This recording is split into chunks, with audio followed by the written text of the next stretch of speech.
Configure subsidiary settings, licenses, and feature access across the system.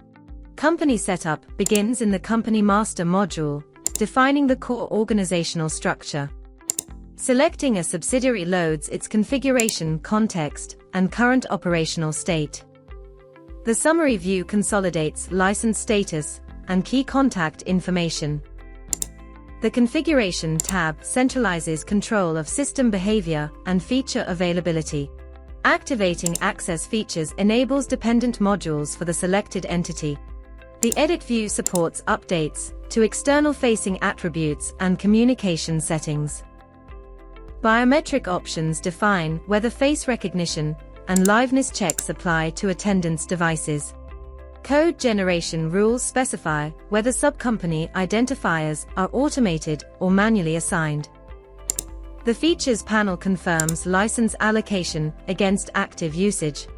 Default rules control inheritance for location and department structures.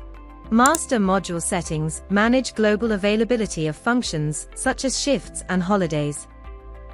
Core entity updates require validation of unique company and statutory identifiers. Validity dates define the subsidiary's active period within the ERP system.